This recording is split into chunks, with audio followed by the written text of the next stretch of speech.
parece, antes de comenzar a predicar, antes de seguir con esta linda escuela de teología que hemos comenzado este 2025, eh, motivarles a todos a que seamos constantes en la instrucción y en el deseo de aprender de la palabra del Señor.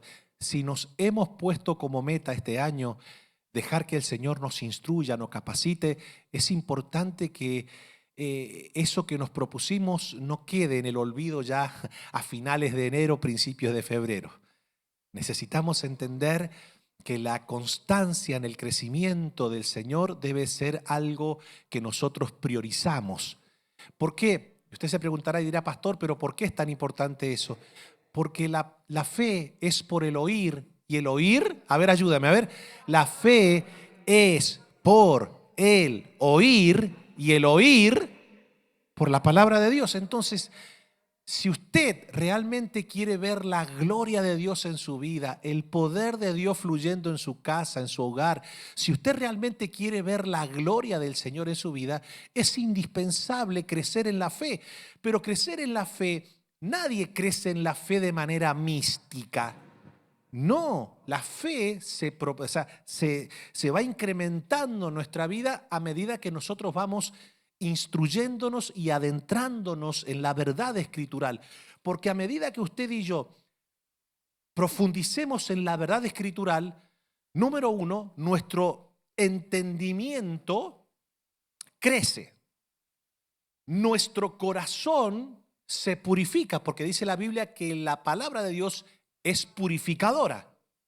Y entonces también, a medida que vamos conociendo y profundizando en el conocimiento de la palabra del Señor, nuestras oraciones cambian, porque ya no oramos sentimentalmente, oramos bajo revelación bíblica. Entonces Dios no escucha sentimientos, Dios escucha oraciones que están bañadas en la verdad escritural.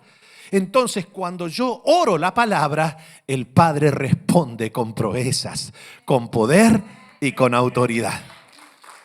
Por eso es que mucha gente hoy queda en el camino y no logra ver la respuesta de Dios en su vida, llevan una vida de fe insípida, llena de impotencia, de frustración, básicamente porque no han entendido que invertir tiempo en el conocimiento real, verdadero, profundo, bien contextualizado de la palabra del Señor es lo que le va a dar éxito a su vida de fe cristiana. ¿Me siguen? La gente piensa que Dios va a responder con poder en sus vidas por el simple hecho de decir, yo creo en Diosito. Ay, para mí Dios, te amo Dios. La gente piensa que Dios es un Dios romántico y sentimental. No, Dios es un Dios de verdad. Y Dios obra de acuerdo a su verdad. Y cuando nosotros caminamos en su verdad, entonces allí la manifestación de Dios comienza a fluir en nuestra vida. Por eso les motivo, les insto a que entendamos que el día miércoles es el día donde usted haga frío, haga calor, llueve, relampaguee, truene, no importa. Es una cita que usted tiene con Dios para alimentar su espíritu, renovar su mente, fortalecer su alma y darle sabiduría a su entendimiento. Amén. Bueno, mi gente linda, vamos a tomar un tiempo y vamos a recibir con un aplauso a las personas que se van a ir conectando a través de SLN Live. Sean bienvenidos.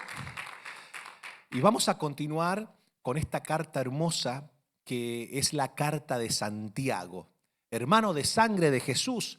Y la vez pasada aprendimos la importancia de tener un encuentro espiritual, un nuevo nacimiento por medio de la revelación de la resurrección de Cristo. Vimos cómo Santiago, a pesar de que se había criado con el Señor, porque eran hermanos de sangre, nunca, ni haber convivido en la misma casa, ni haber visto a Jesús hacer milagros, ni haber visto fluir con la sabiduría con la cual Jesús enseñaba, había ocasionado que Santiago se convirtiera al Señor. Y uno puede decir, wow, y entonces, ¿qué fue lo que produjo que Santiago se convirtiera? Si haber convivido con él, haberlo visto enseñar, haberlo visto hacer milagros, sanidades, nada de eso ocasionó una conversión de Santiago a Dios. Entonces, ¿qué fue lo que sucedió en su vida para que Santiago realmente pudiera convertirse? Bueno, haber visto a Jesús resucitado. ¿Y cuál es la enseñanza que nos deja a nosotros? Una enseñanza profunda, porque eso nos proporciona luz para saber cómo orar por aquellos familiares que nosotros decimos, pero yo no entiendo por qué no se convierte. Dios ha hecho tantas cosas buenas por ellos. Dios ha hecho milagros en ellos y están duros, pastor. Viera usted que por milagros que el Señor ha hecho en su vida no se convierten. Así que yo ya dejé de orar por ingratos que son, por malagradecidos que son. Entonces, no. Lo que pasa es que el hecho de que una persona tenga una experiencia con un milagro, sí, en ocasiones ese milagro hace que las personas se vuelquen y se conviertan, pero otras personas solamente dicen, oh, thank you, y siguen su vida normal. ¿Pero por qué? Porque lo que realmente hace que una persona nazca de nuevo espiritualmente, que realmente se convierta a Cristo, es tener una experiencia con el Cristo resucitado, no con el Cristo crucificado. Porque Cristo crucificado, la gente se pone una cruz con el Cristo así, yo lo llevo para todos lados, porque Él me guarda, Él me protege, y se lleva la crucecita pensando que es el exorcista. O sea, cuando me pasa algo malo, yo le saco la crucecita así y le echo agua bendita. No va a pasar nada. Lo que realmente genera un cambio es el Cristo resucitado. Por eso que Pablo decía, con Cristo estoy juntamente crucificado, pero yo camino en la resurrección de Cristo. ¿Y eso qué nos proporciona a nosotros? La habilidad de orar correctamente. En vez de enojarte, frustrarte por ese amigo, ese familiar, esa gente que todavía no se ha convertido a Cristo, porque ya tendría que tener todo para convertirse por tantos milagros que ha recibido, no se convierte, debes orar, Señor, revélate, que Cristo resplandezca en su espíritu, que la resurrección del Todopoderoso se manifieste en su espíritu. Y entonces cuando oras así, vas a ver que cuando el Cristo resucitado se revela en una persona, allí se genera la conversión, el nuevo nacimiento en la vida de esa persona. ¿Me siguen hasta acá? Ok, en la carta de Santiago aprendemos que él se presenta no como el hermano de Jesús y por ende tengo mayor unción o mayor jerarquía que todos los demás apóstoles. No, él se presenta como siervo de Jesucristo, entendiendo que en el reino del Señor el tener lazos sanguíneos no me hace mayor en el reino. ¿Me siguen? Aprendimos también que mediante la carta de Santiago nosotros debemos prepararnos para enfrentar pruebas, que caminar en la fe de Cristo no es estar exentos de atravesar momentos críticos, pruebas difíciles. ¿Me siguen? Entonces, él nos enseña que debemos tener una predisposición a las pruebas de gozo. Claramente, alguien puede decir, pero ¿quién puede tener gozo para enfrentar una prueba? Es que la actitud con la cual nosotros enfrentamos las pruebas cumple un papel muy importante. No es lo mismo de pensar y decir, ay, que no me venga ninguna prueba. Porque ya desde el vamos, no tenés una prueba, pero ya el simple hecho de pensar que una prueba te puede venir, ya te ocasiona un malestar. Ni hablar cuando la prueba viene.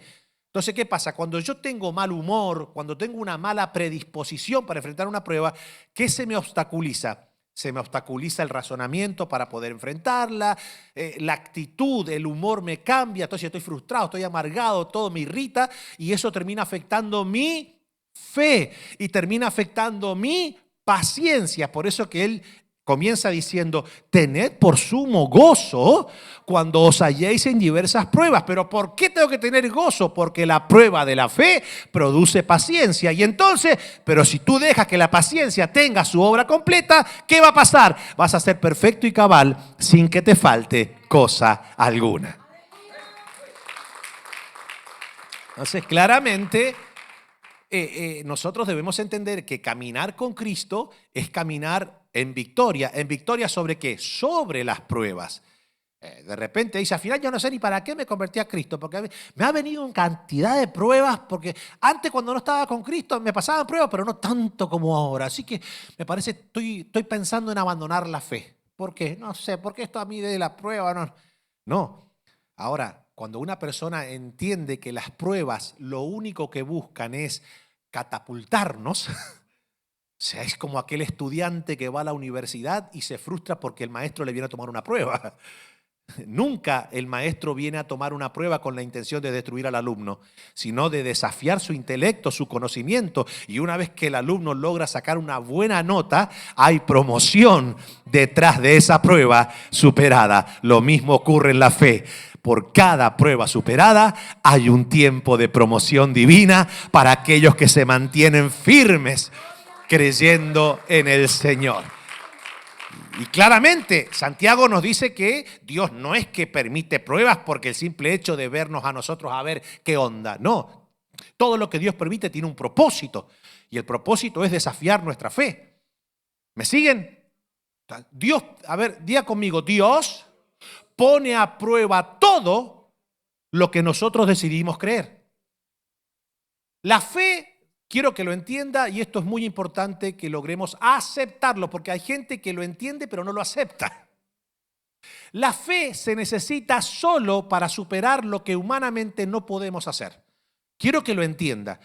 Tú y yo no necesitamos fe para levantarnos a las 6 de la mañana a trabajar, un ejemplo. ¿Qué es lo que necesitas? Un despertador y ganas de levantarte. ¿Me sigues? Ok. A ver, todo lo que yo puedo hacer en mi propia capacidad humana, en mis propias fuerzas, no es necesario la fe. La fe solo se necesita para aquello que yo no puedo superar de manera meramente humana. Por ende, el Señor cuando dice, yo permito una prueba, lo que está diciendo es, te voy a poner en una situación en donde necesites fe. Es decir, intervención de Dios para lograr salir adelante. Y uno dice, ¿pero por qué Dios hace eso? Porque la fe, o sea, cuando la fe es puesta a prueba, entonces el Señor manifiesta su gracia, manifiesta su poder. Entonces tu fe se fortalece y ya no caminas basándote en tus propias fuerzas humanas. Ya caminas creyendo que el Dios Todopoderoso es el que te da la fuerza, la sabiduría, el entendimiento para que... Y cuando te acostumbras a vivir así, se cumple lo que la Biblia dice, porque el justo por la fe vivirá. Entonces el camino de fe no es un camino de religión, es un camino de confianza en que Dios está en control de mi vida, a pesar de que la situación que me toca enfrentar humanamente no tenga solución. Y es allí donde Dios te dice, no entres en depresión, porque no es tiempo de contemplar el cuadro y pensar que no hay salida. Al revés, cuando la tormenta sea humanamente insuperable, hay un Dios que tiene poder sobre los elementos de la naturaleza. Cuando te toque atravesar un desierto y no tengas nada, ni a nadie, yo voy a abrir el cielo y si tengo que enviar maná, te voy a enviar maná. Si tengo que sacar agua de una peña, voy a sacar agua de una peña. Pero no te voy a dejar cuando te mantengas confiado en que yo tengo el control de tu vida. Todo eso es importantísimo. Ahora usted dirá, y pastor, ¿por qué hay tanta gente que siempre están pasando trabajo, nunca se les soluciona nada, siempre están en la misma condición, no solamente a nivel material, sino a nivel emocional, a nivel sentimental, siempre lo vas a ver divagando, hoy día están bien, mañana mal, son personas con un doble ánimo ya crónico en su vida, pastor, pero ¿por qué? ¿Por qué pasa eso? ¿Sabes por qué pasa eso? Porque no se detienen a escudriñar y a escuchar la palabra. Por eso que necesitan cada 5 minutos 70 horas de consejería. Porque ¿es malo la consejería? No, es muy buena. Pero la consejería se achicaría muchísimo si la gente prestara atención a la palabra.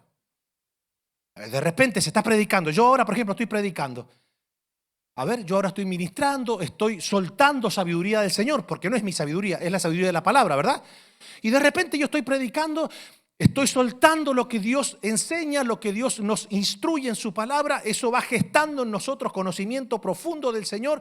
Nuestro corazón tiene que ser esa buena tierra donde le permitamos al Padre que esa palabra germine en nuestro corazón. Pero bueno, si de repente usted está con el teléfono, está viendo Instagram, está viendo Facebook. No, bueno, a ver, ¿qué horas son? Ya son las 8:50. Bueno, 15 minutos más, pero espero que el pastor no se extienda mucho esta noche, porque mañana tengo que laburar. Mañana tengo que trabajar a las... ¿me entendés? Oye, el pastor ya comenzó a hablar de las pruebas. Es claro, como él no pasa lo que yo estoy pasando, ¿viste? Él es el pastor, ¿viste? Qué sé yo, ¿viste? Hoy ahora está diciendo de la fe, me está tirando una indirecta para mí, ya lo conozco, ya sí, es así. Usted dice, pero pastor, hay gente que puede tener esa actitud mientras está... Usted no tiene idea, mi hermano. Hay gente que se cierra. Después sale y dice, yo no sé porque Dios, yo ya estoy frustrado, porque realmente yo creo en Dios, yo creo. O sea, yo no soy una persona que anda haciendo cosas malas por ahí, no me ando emborrachando por ahí, yo no ando tomando droga, tengo mis errores como cualquier humano, pero yo no le hago daño a nadie, y yo no sé por qué las cosas. O sea, la gente piensa que Dios está obligado a intervenir en nuestra vida de manera gloriosa por el simple hecho de que nosotros nos cuidamos de hacer algo malo. No, lo que hace que Dios obre en nuestra vida es que apliquemos lo que Dios nos enseña. O sea, el evangelio es mucho más que no hacer lo malo, es aplicar lo bueno. Y de eso es lo que vamos a hablar ahora. Porque, escuchen esto, dentro de la carta de Santiago, una vez que Santiago termina de instruirnos en esta maravillosa carta en relación a cuál debe ser nuestra predisposición a las pruebas, Santiago dice algo interesante en el versículo que le sigue y dice, y si alguno de vosotros, a ver si me pueden ayudar ahí, y si alguno de vosotros tiene falta de sabiduría, y usted dirá, pero ¿por qué viene hablando de la prueba y de repente, ¡ping! Ese y si alguno tiene falta de sabiduría, le está dando continuación a lo que viene enseñando. ¿Me siguen? Entonces dice, y si alguno de vosotros tiene falta de sabiduría, como diciendo, yo no comprendo la prueba que estoy pasando. No comprendo la situación. ¿Pero por qué no la comprendes? Porque hay una falta de sabiduría. Dice, pídala a Dios, el cual da a todos abundantemente y sin reproche, y le será dada. Santiago lo que nos está diciendo ahora, sumamente importante que lo entendamos, es que la sabiduría de Dios cumple un papel muy importante en la superación de las diferentes pruebas que se nos van presentando en la vida. Y no puede haber sabiduría del Señor si primeramente no preparamos el corazón para respetarle y reverenciarle a Él. Porque el principio de la sabiduría, dijo Salomón, es el temor de Dios. Ahora, escuchen esto que es interesante. Hay varios principios que vamos a aprender en esta noche aquí en la carta de Santiago. Número 1, la importancia de la sabiduría. Y después dice, pero pida con fe. Yo le voy a decir algo. Después vamos a entrar en esto que es sumamente importante. Pero ese pida con fe lo que está diciendo es, pero pida creyendo que lo que está poniendo en las manos del Señor ya está bajo su protección. Es lo que dice Hebreos. Si alguno se acerca a Dios, es necesario que crea que le hay y que Dios galardona a los que creen en Él, porque sin fe es imposible agradar a Dios. Permítame hacer un paréntesis rápido, porque alguien dice, pero pastor, yo pido con fe. ¿Cuántos piden con fe cuando piden? A ver, levánteme la mano. O sea, número uno, ¿cuántos piden? Sí, porque hay gente que no pide ya, ¿eh? Hay gente que pone a toda la iglesia a pedir y ellos no piden. ¿Qué es lo que quiero decir esto? Que hay gente que ya no ora. Quiere que todos oren por mí, hagan una cadena de oración por mí, oren por mí, ayunen por mí. O sea, pone a la gente a orar por ellos y a pasar hambre. Y vos decís, ¿y vos orás? No, yo no tengo tiempo. Y el Señor sabe. ¿Y vos ayunás? No, yo sé que voy a ayunar. El Señor sabe que yo tengo que tomar la pastillita. Escuche, pero pida con fe. Si usted me pregunta a mí y dice, pastor, ¿y cómo yo me doy cuenta que yo pedí con fe? Porque la gente piensa que pide con fe por el simple hecho de decir, yo Señor lo creo. A ver, ese pedir con fe está diciendo, lo que la palabra está diciendo es, pero pida conforme a la palabra. Porque si la fe es por el oír y el oír por la palabra, es decir, tienes que pedir conforme a la palabra. Y entonces, una vez que pides conforme a la palabra, a eso que está conforme a la palabra es lo que dice, por ejemplo, si mal no me recuerdo, lo dice primera de Juan, capítulo 5, versículo 14, dice, y esta es la confianza que tenemos en Él, que si pedimos alguna cosa conforme a su voluntad, sabemos que Él nos oye. Y si sabemos que Él nos oye, sabemos que tenemos las peticiones que le hayamos hecho. A ver, entonces lo que está diciendo es, pero pida con fe. Esto es muy importante que lo entendamos, pero pida con fe. Entonces, es decir, pedir con fe es pedir conforme a su palabra, y ya una vez que yo escudriño que lo que estoy pidiendo está conforme a su palabra, entonces ahora yo le voy a poner confianza a eso. Esto es glorioso lo que le acabo de decir. Entonces, pastor, es conforme a la palabra y después a eso le sumo confianza. Claro, es lo que, por ejemplo, Pablo nos enseña en Filipenses capítulo 4, versículo 6. Dice que por nada estemos ansiosos, por nada estemos afanados, por nada estemos preocupados, sino sean conocidas vuestras peticiones en toda oración y ruego. Y el Dios de paz guardará vuestros corazones en Cristo Jesús. Pero pida con fe. Y Pablo le suma, dice, en toda oración y ruego con acciones de gracia. Es decir, que pedir con fe es pedir conforme a la palabra, es ponerle confianza a eso y es ponerle gratitud. Es decir, comenzar a creer que desde antemano yo ya tengo lo que estoy poniendo delante del Señor porque sé que lo que estoy orando es compatible con su palabra. Entonces, ¿cómo yo me doy cuenta, pastor, que yo ya he orado con fe? Por todo lo que le acabo de decir y porque una vez que yo me levanté de ese momento de oración, mi corazón camina a casa lleno de paz. Pero si una persona viene, ora, quizás pide conforme a la palabra, pero después se levanta de su momento de oración y a los 2 minutos otra vez está igual de desesperado, desesperada, después que hizo la oración, entonces no creyó que lo que puso en las manos del Señor está en las manos adecuadas para tener victoria. Por eso que hay un pensamiento hermoso que dice, no trates de controlar lo que ya pusiste en las manos de Dios. Entonces, ¿se dan cuenta? Lo que está diciendo Santiago es, pidan con fe. O sea, a ver, la oración de fe de justo es la que puede mucho. No es la oración porque oro, no. Entonces, una persona que entiende esto, dice Santiago, pero pida con fe, no dudando nada, porque el que duda, y acá vamos a entrar después en otra palabra clave de lo que nos está enseñando Santiago, porque el que duda es semejante ¿a qué? A la onda del mar, que es arrastrada por el viento y echada de una parte a otra. Es decir, la persona pierde ¿qué? Diga conmigo, la persona pierde templanza. Es decir, claro, la persona es llevada no por donde su fe le dicta, sino por donde la circunstancia lo lleve. Y la circunstancia lo que está diciendo es, bueno, es un viento externo que hace que las olas se muevan no de acuerdo a la convicción de la ola, sino de acuerdo a la disposición del viento. Esto es tan glorioso. Entonces hay personas que en vez de dejarse guiar por la convicción de su fe, se deja guiar por las situaciones externas que le rodean. Entonces, si ellos ven que el viento es favorable, vos lo vas a ver, son super nice. Ay, la vida, Dios es grande, es poderoso. Un viento contrario, yo no sé dónde está Dios.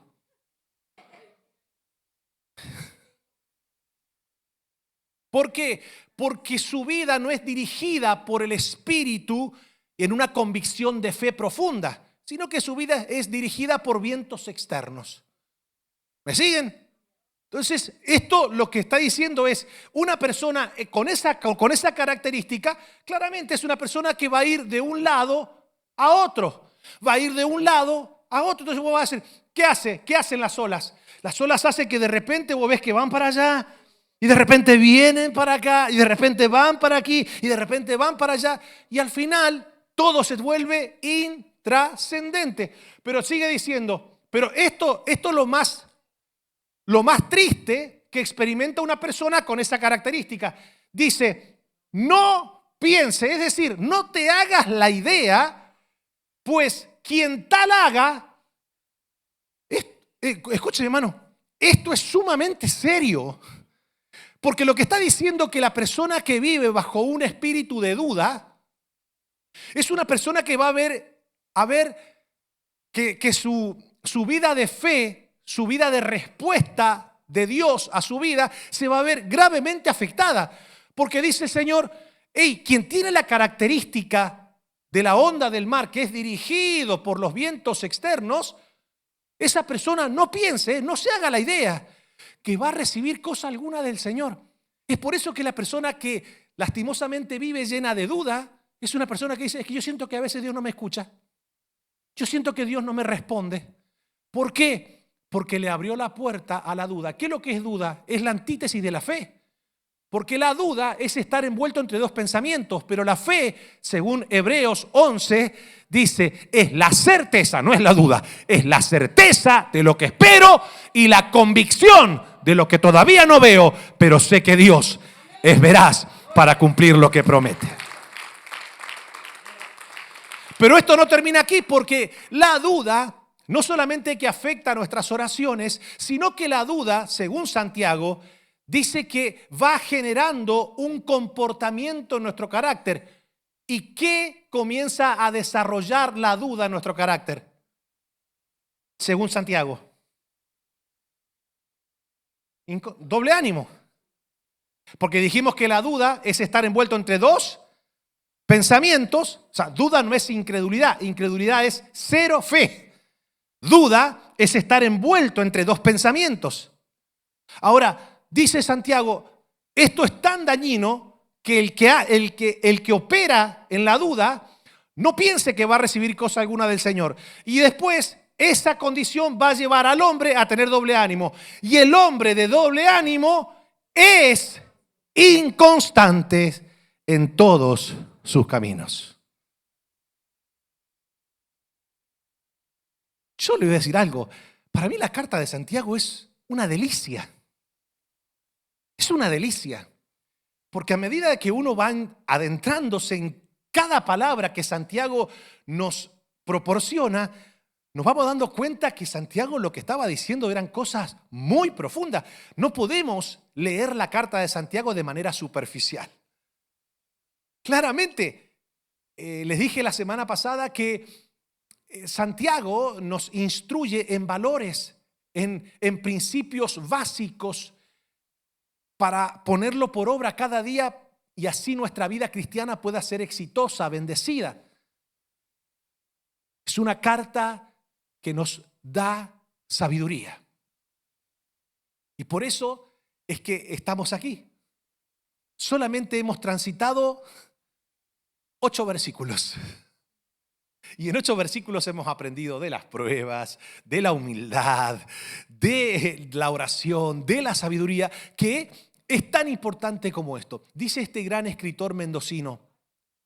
Claro, alguien se podría preguntar y decir, bueno, pastor, a ver, en estos 3 versículos que hemos leído hoy, pues lo primero que Santiago nos dice es, entiendan la importancia de pedir sabiduría. ¿Y por qué, pastor? Porque es muy importante saber en qué consiste la sabiduría y quiero pues explicarle básicamente qué es la sabiduría. La sabiduría es mucho más que almacenamiento de información. ¿Es bueno almacenar información? Diga conmigo, buenísimo. ¿Sí o no? Pero la sabiduría es mucho más que eso.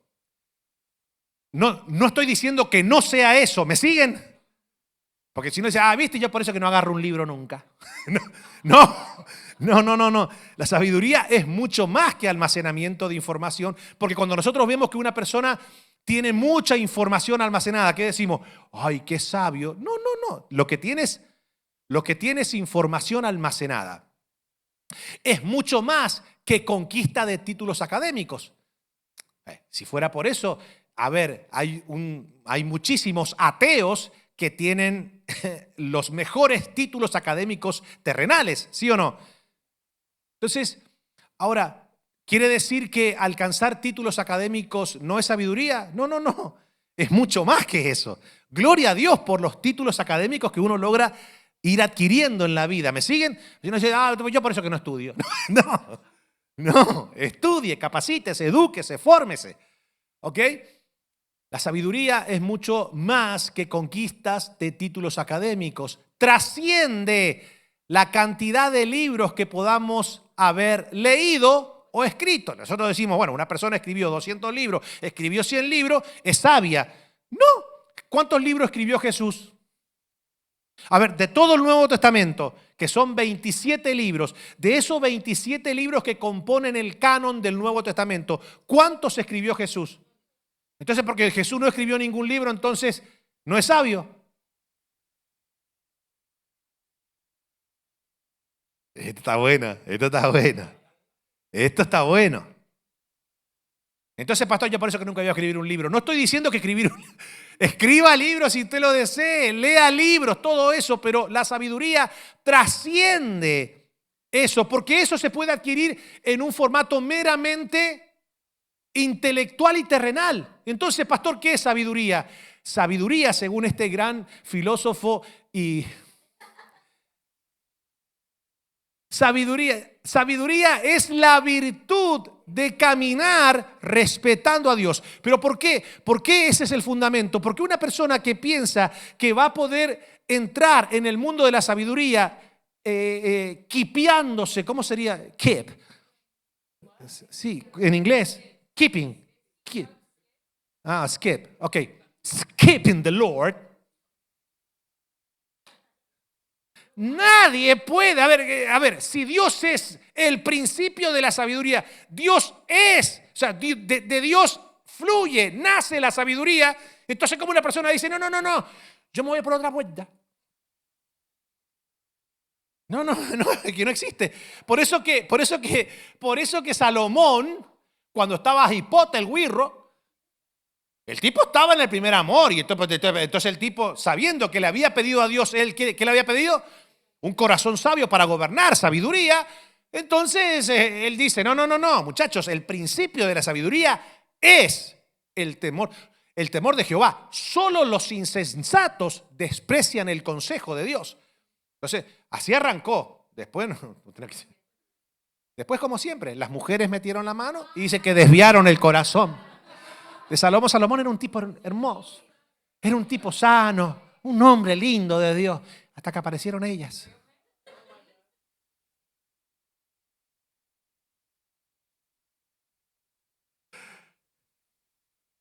Enójese con la Biblia, la Escritura dice, y las mujeres desviaron el corazón de Salomón.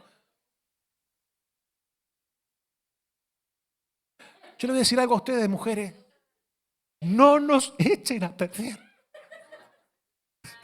No nos echen a perder. Y entonces, pastor, ¿qué hacemos?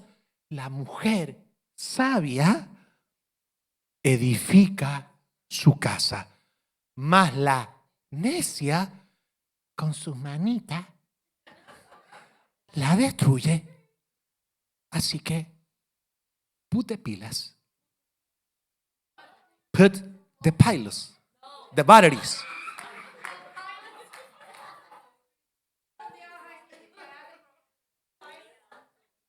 Yo necesito que ustedes, mujeres, entiendan.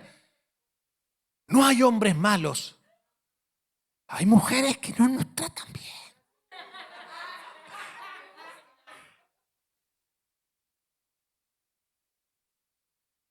Y los hombres en vez de decir, amén, pastor, ay, están calladitos así. No, habla, habla. Tan calladitos porque parece que esta noche quieren fiesta y entonces están calladitos. Alguno le está diciendo, yo no creo lo que está diciendo él, yo no creo lo que está diciendo él. ¿Puedo parar? Sabiduría es la virtud de caminar respetando a Dios. Es andar, ¿cómo? En humildad, porque, a ver, el maravilloso mundo de la sabiduría, ¿qué despierta? Despierta algo hermoso en nuestro espíritu, pero despierta la admiración de quienes nos oyen. Y eso debe ser siempre mantenido con mucho cuidado, porque no todos saben tratar con el aplauso terrenal y la admiración de los hombres. Entonces, cuando la sabiduría de Dios fluye por este caparazón de carne y nosotros pensamos que somos nosotros, te entra el argentino. Cuando te entra el argentino, perdiste. Por eso que mucha gente, no, a ver, Salomón arrancó bien. En el medio de su vida, bueno, fue, a ver, tan grave lo que pasó en su vida que terminó armando, o sea, edificando altares a dioses paganos. O sea, el tipo se metió de cabeza en la oscuridad. Gloria a Dios que en el epílogo de su vida, en la parte final, logró recapacitar por la misericordia del Señor y escribe el libro de Eclesiastés. Y escribiendo las últimas palabras del libro de Eclesiastés dice, bueno, muchachos, yo voy a decir la verdad, el todo del hombre es esto: que tema a Jehová, que se aparte del mal y que entienda que en la tierra todo es vanidad de vanidades.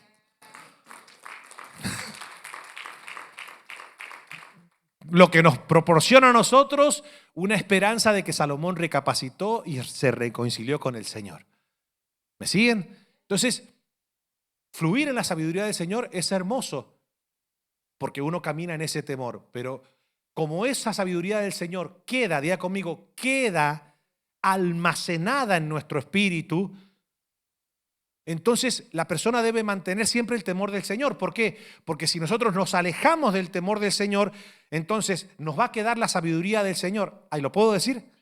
Entonces cuando una persona ya en un momento determinado caminó en el temor del Señor, eso le permitió que su sabiduría comenzara a llenar su espíritu. Después la persona decide enfriarse espiritualmente, apartarse del primer amor, sacar a Dios del centro de sus prioridades. Entonces a esa persona, ¿qué le queda? Le queda humanidad, pero sabiduría almacenada, que la aprendió porque Dios se la dio por su gracia. Entonces, esa persona ahora puede utilizar esa sabiduría que le quedó en su interior para manipular y sacar provecho de los hombres.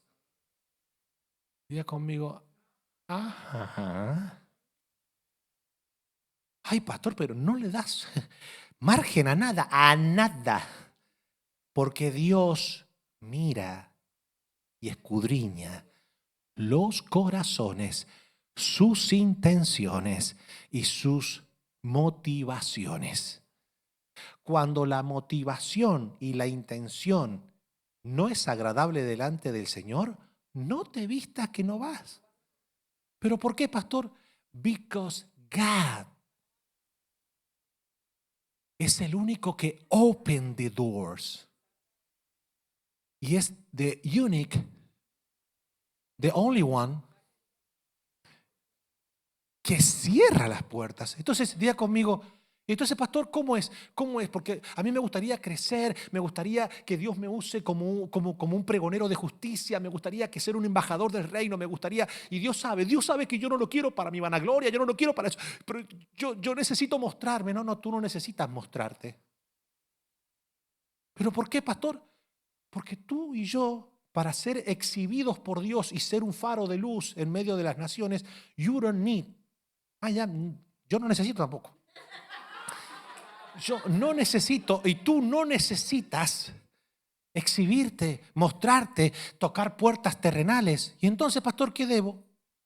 Muy fácil. Secrets. No necesitas exhibirte delante de los hombres para ser promovido, para hacer que se te abran las puertas. No. Metele secreto con el Señor y trabaja arduamente con humildad en el corazón y vas a ver que quien está en el secreto, Dios mismo se encarga de hacer recompensa pública. Porque Dios es el que abre, y cuando Dios abre una puerta, solamente se la abre a aquellos que están llenos de sabiduría y ungidos en el secreto por Dios.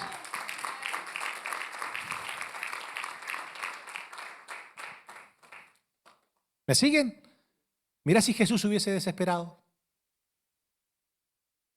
y hubiese dicho, no, yo soy el Hijo de Dios, así que yo no voy a esperar hasta los 30. A los 18 yo voy a decirle a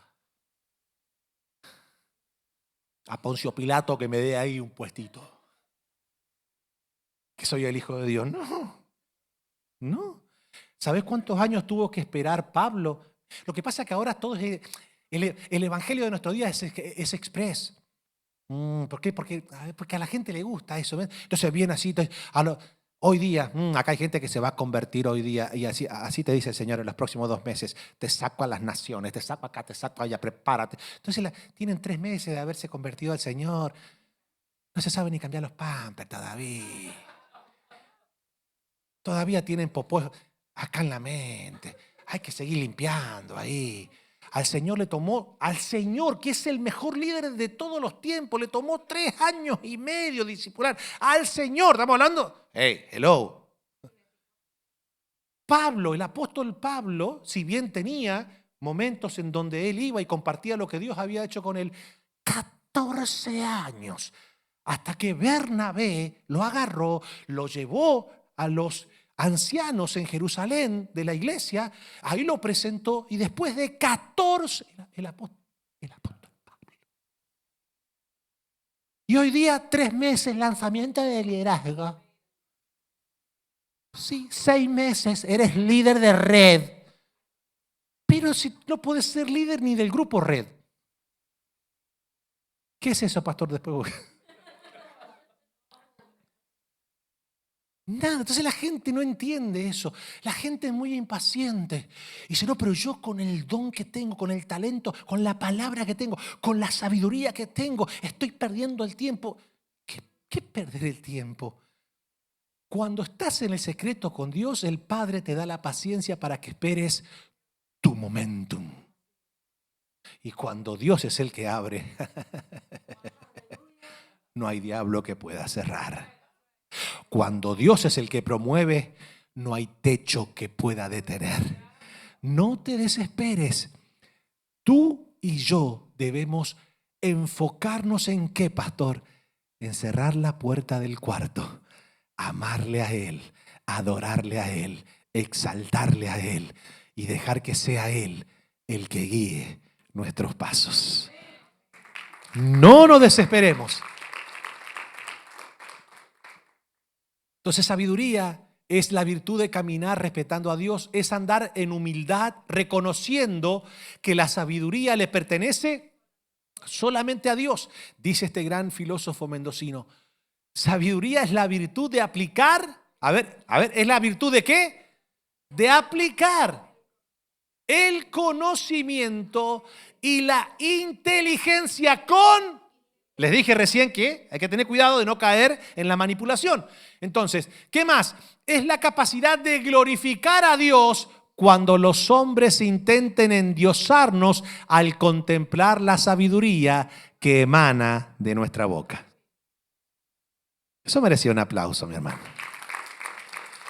Mire lo que dice Salomón. Y vamos a ir terminando con esto. Dice Salomón, hijo mío, si recibiereis mis palabras y mis mandamientos guardares dentro de ti. ¿Se dan cuenta cuál es la base que nos va introduciendo la sabiduría? Dice, hey, si ustedes reciben mis palabras y mis mandamientos guardan dentro de ustedes, haciendo estar, les dije recién, ¿verdad? ¿Por qué mucha gente no logra entrar en la sabiduría del Señor? Porque no están atentos.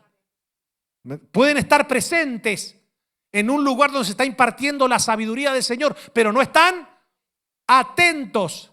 ¿Y pero por qué no están atentos? Porque están desenfocados, porque están distraídos, porque están entretenidos o porque realmente no le interesa. ¿Me siguen? ¿Por qué? Porque la mentalidad muchas veces de religiosidad nos hace creer que lo que va a generar éxito de fe en nuestra vida es la presencialidad corporal en un lugar donde se esté llevando a cabo una liturgia cristiana. Entonces dice, no, si yo voy a la iglesia, se supone que ya Dios tiene que hacer todo lo que a mí me necesito, todo lo que yo necesito. No solamente debemos llevar el chasis, debemos llevar nuestra atención. Eso está bueno lo que acabo de decir. Ya conmigo, no solamente voy a traer el chasis, voy a traer, el chasis es el cuerpo. Llevo el cuerpo, muy bien. Pasa que como en inglés es chasis.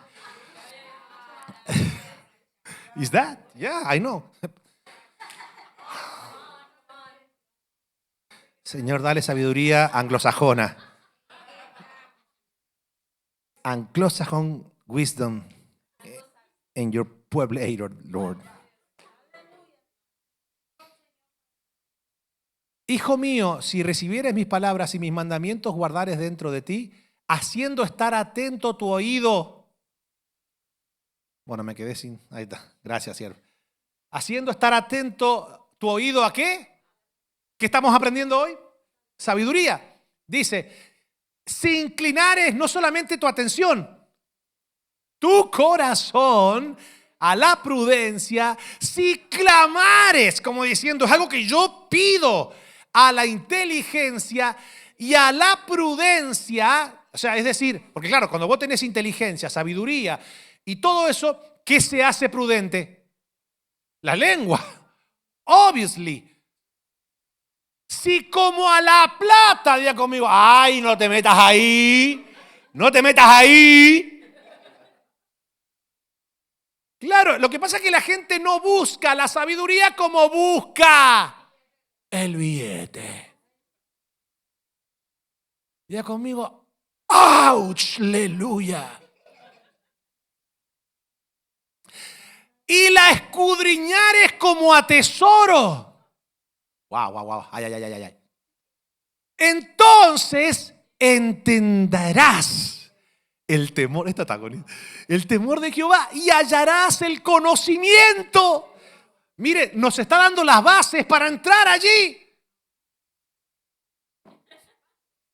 Yo me deleito. No me haga enojar. Y hallarás el conocimiento de Dios, porque Jehová... ¿Ahora entiende a Santiago? Ahora lo entiende, pero pida con fe, porque Dios la da abundantemente y sin reproche. Dice, porque Jehová da la sabiduría y de su boca viene el conocimiento. O sea, es decir, son trillizos. La sabiduría, el conocimiento y la inteligencia siempre caminan de la mano. Entonces, escuchen esto. Dice, Él provee de sana sabiduría a los rectos. Es escudo a los que caminan rectamente. Es el que guarda las veredas del juicio y preserva el camino de sus santos. Entonces, a ver, ayúdeme, entenderás que justicia, juicio y equidad y todo buen camino. Cuando la sabiduría, a ver, ayúdeme, cuando la sabiduría entrare en tu corazón y la ciencia fuera grata a tu alma, ¿qué va a pasar? La discreción te guardará, te preservará la inteligencia. Esto es glorioso, mi hermano. Entonces, a partir de ahora, ¿qué vamos a pedirle al Señor? Sabiduría. Ahora dijimos algo sumamente interesante. Después de la sabiduría dice, bueno, pero pida con fe, no dudando nada. Es decir, a Dios le agrada que la gente que clama, que la gente que vive en su reino sean personas, diga conmigo, constantes. Algo que es muy poco visto hoy en gran parte de quienes conforman este globo terráqueo. Es decir, mucha gente pues tiene inconstancia en su vida. Y por eso le da lugar a la duda. Por eso que no logran progresar. Entonces dice Pablo en 1 Corintios 15, 57 y 58. Más gracias sean dadas a Dios que nos da la victoria por medio de nuestro Señor Jesucristo. Así que, hermanos míos, amados, estad firmes. ¿Y qué más? Y constantes. ¿Cómo? Creciendo en la obra del Señor siempre, sabiendo que vuestro trabajo en el Señor no es en vano.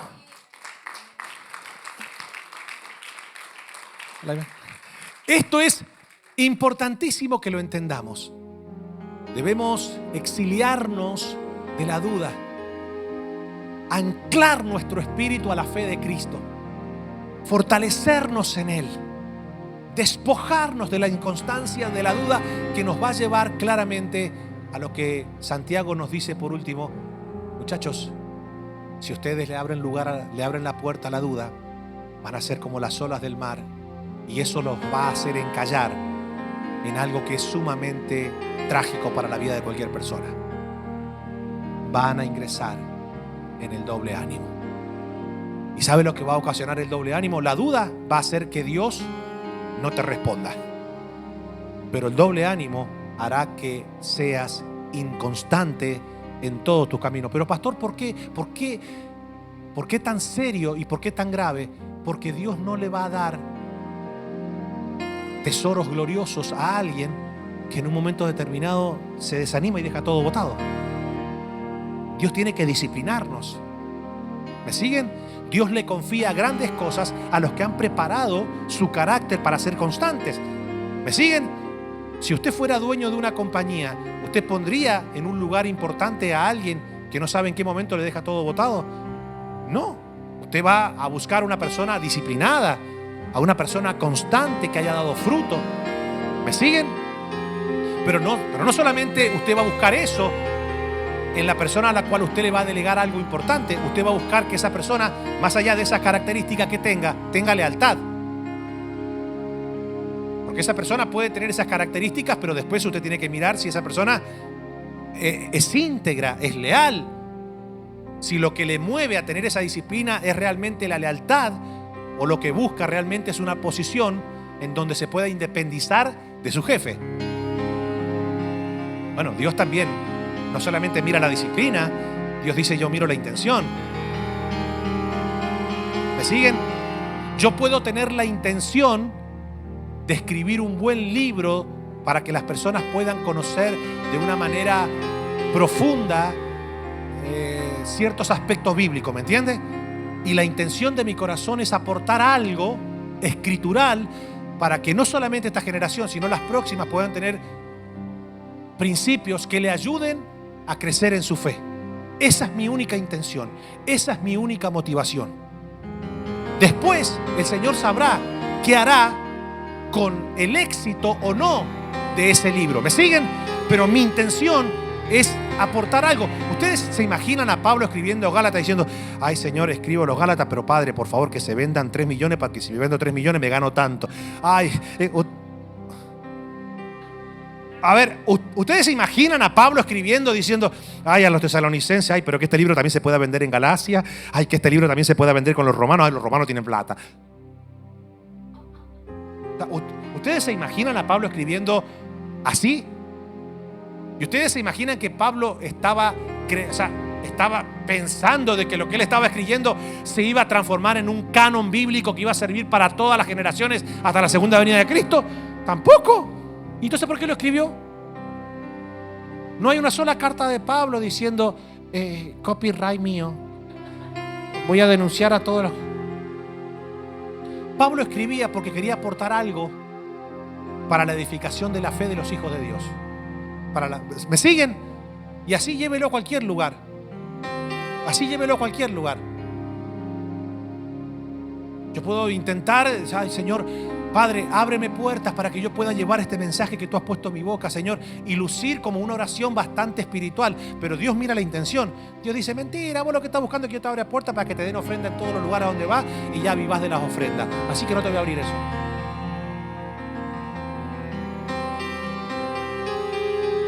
Porque Dios mira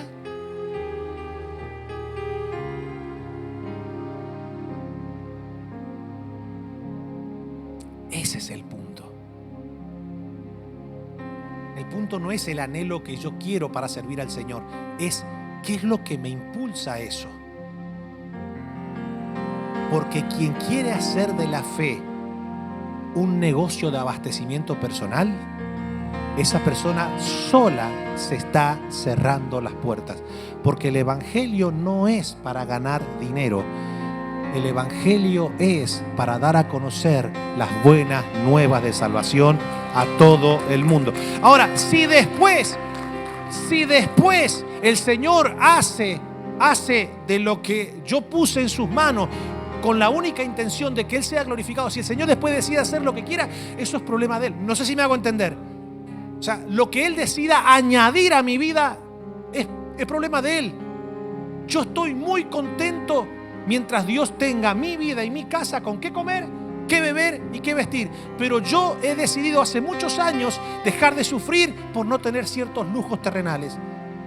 Mi paz no me la proporciona tener miles de dólares en el banco y decir, bueno, ya me quedo tranquilo, ya tengo para mis hijos y para mis nietos por largo tiempo. No, mi tranquilidad está en saber que hay un tesoro en el cielo donde el ladrón no puede robar, ni la corrupción puede tampoco afectar ese tesoro. Yo estoy tranquilo, pero ahora usted tiene que entender que también eso es lo que Dios está mirando. Dios mira y dice, bueno, necesito que tú camines recta, que tus intenciones sean rectas, puras, sanas, y que eso que yo he puesto en ti, eso que te he dado, porque nada es nuestro. Si tenemos un don, ¿de quién es? El Espíritu Santo nos dio. Si tenemos un ministerio, ¿quién nos lo dio? El Señor Jesucristo. Y si tenemos una operación, una asignación en la tierra, ¿quién nos la dio? El Padre. No tenemos nada. Sin Él no somos absolutamente nada. Nada. Todo lo tenemos de Él. Es por Él y para Él. Dele, ayúdame, please. Entonces, escuche lo que dice esto. Porque de cierto os digo, dice Marcos, de cierto os digo que cualquiera que dijere a este monte, quítate y échate en el mar, y ahí viene la palabra clave, y no dudare en su corazón, sino que creyere que será hecho lo que dice, lo que diga, le será hecho. Yo le quiero invitar a que se ponga de pie. ¿Cuántos están gozándose en esta carta hermosa de Santiago? Vamos a ponernos la mano en el corazón. Señor, en esta noche nos has instruido de una manera hermosa. Gracias, Señor, por haber dejado esta carta de Santiago para que nosotros podamos crecer en tu conocimiento y en tu sabiduría, en tu inteligencia. Mi Señor, gracias por este pueblo hermoso que dispone de su tiempo para venir a adquirir la sabiduría que viene de lo alto, que se desarrolla por medio de la predicación de tu palabra. Señor, como nos enseñó Santiago por medio de la inspiración de tu Espíritu, pedimos sabiduría. Danos sabiduría de lo alto para que podamos nosotros entender y conocer cada una de las pruebas que tú permitas en nuestra vida. Que tu sabiduría nos ayude a superarlas. Que tu sabiduría reine, Señor, en nuestro espíritu para mantener todo ego en el anonimato. Que tu sabiduría sea tan fuerte en nuestro espíritu que no haya lugar a la duda ni a la inconstancia.